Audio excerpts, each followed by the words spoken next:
Kembali lagi di Hot Room.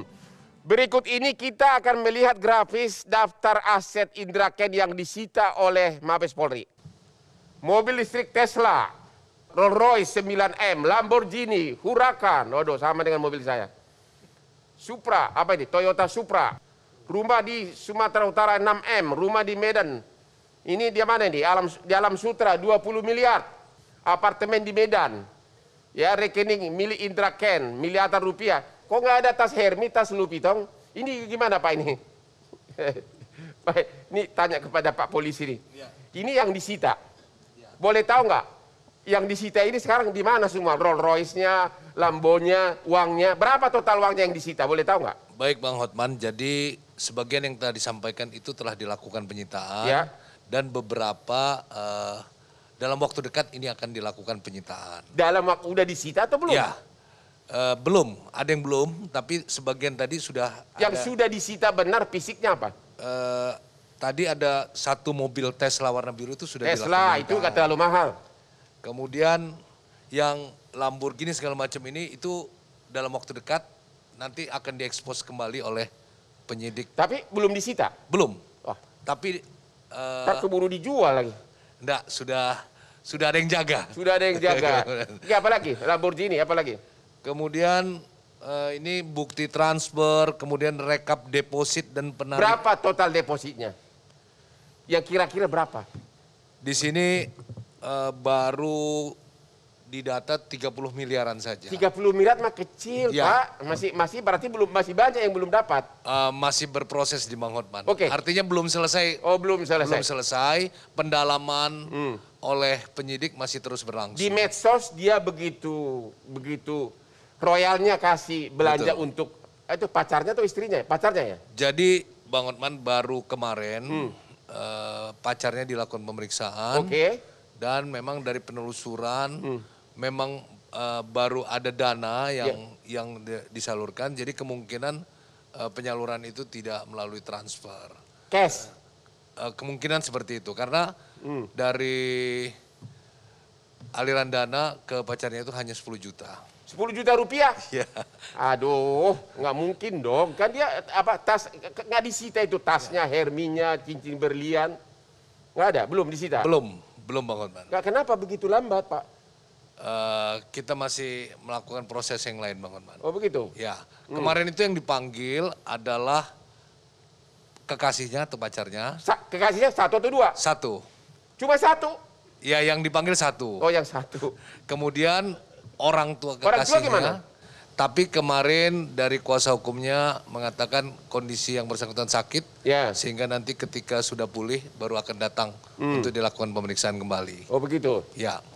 Sedangkan kita telah melakukan pemeriksaan terhadap korban, yang dilakukan pemeriksaan itu baru 14 Bang Hotman. Baru 14? Dari 14 korban itu kerugian mereka 25 miliar. 14 korban 25 miliar? Ya. Kalau grup Bapak berapa kerugian? Berapa korban? Korban sekarang di dalam itu kan ada sekitar 10.000 orang. Hanya saja laporan mereka ini masih belum tertangani Pak, karena begitu banyak terus ininya. Yang Anda sudah tahu sementara berapa? Aku belum bisa simpulkan Pak, tapi perkiraan itu kalau di data itu bisa ratusan miliar. Ya. Begitu. Betul Pak. Pertanyaannya Pak, ini nggak cenderung ini nggak sebaiknya dipercepat agar ini uang jangan sampai kemana-mana sama harta ini, sama Indra Kents? Tentu yang pertama penelusuran atau tracing terhadap aliran dana ini masih berlangsung. Ya. Ya ini kita juga kalau boleh menghimbau saudara Indra Kents ini kan tentu memberikan uang. Nah kita menghimbau itikat baiklah bagi orang yang telah menerima ya. Menerima agar bisa menyerahkan kepada penyidik. Coba sampai hari ini Rolls Royce sama Lamborghini dari Indra Kents belum diambil secara fisik, disita oleh penyidik. Ya. Hah? Tapi dalam waktu dekat mungkin besok atau lusa sudah dilakukan. Udah keburu dijual nanti di PIK. Oke. Kepada Pak Fauzi, Bapak kita dari DPR. Apakah ancaman hukuman 20 tahun untuk afiliator ini dan juga dimiskinkan menurut pendapat Bapak apa? Sudah cukup nggak 20 tahun dan cara memiskinkannya gimana Pak DPR? Ya, itu kan kembali kepada undang-undang, Bang. Undang-undang apa yang dikatakan Pak Supardi tadi, ada misalnya dia penipuan, itu perjudian, kan sudah ada pasal dan undang-undangnya, Bang. Ya. Tapi yang pada prinsipnya, Bang, undang-undang di Bapepti, undang-undang nomor 10, undang-undang nomor 21 di OJK, dan adanya Satgas Investasi, itu menurut saya sudah sangat jelas, Bang. Tinggal bagaimana Bapepti dan OJK dengan Satgas Investasi melakukan literasi pencegahan yang progresif, Bang. Biar kejadian ini makin hari tidak banyak korban berikutnya. Kawan-kawan sudah pernah berhasil nggak Satgas Investasi OJK? Menurut Bapak berhasil Satgas atau terlalu lambat? Pak Hotman, Komisi 11 itu, saya kebetulan di Komisi 11 bermitra dengan keuangan, Pak. Salah satu OJK dan BI. Nah, dari laporan Satgas yang kita terima itu kurang lebih 3.621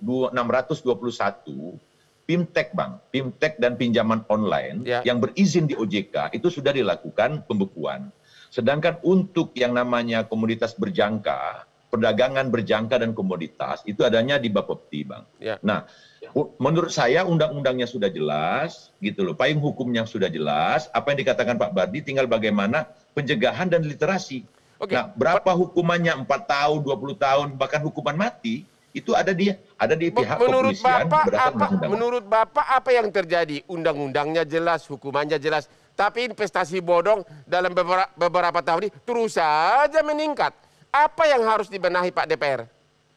Menurut saya, Bang, karena tupoksi ini Komisi 11, komisi saya.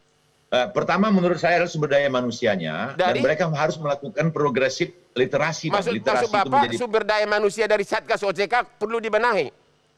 Menurut saya. Memang selama ini kurang beres atau menurut Bapak?